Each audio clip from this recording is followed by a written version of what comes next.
विजु जनता दल एक प्रतिनिधि मंडली मुख्य निर्वाचन अधिकारी को भेटी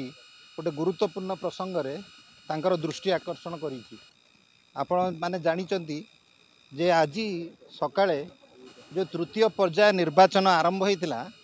भारतीय जनता पार्टी प्रार्थी मानक द्वारा विभिन्न जगार विभिन्न हिंसात्मक आचरण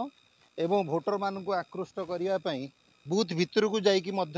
किभली प्रलोभित करने को चेष्टा करुले से सबू आगुरी आसिकी आमे आपणकर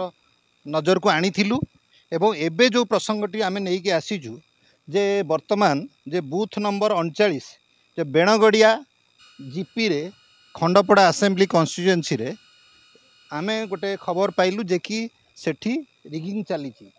सेटा होची आमर बीजेपी प्रार्थी जो दुष्मंत स्वाई अच्छा खंडपड़ा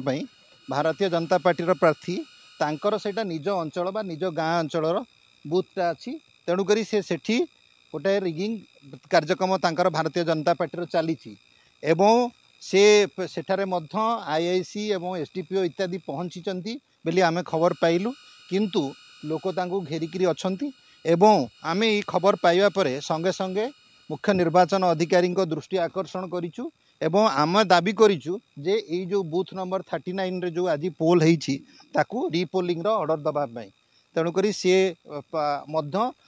ताकू एग्जामिन करी दृढ़ कार्यानुष्ठान ग्रहण करिए बोली आमको प्रतिश्रुति देइछथि। धन्यवाद।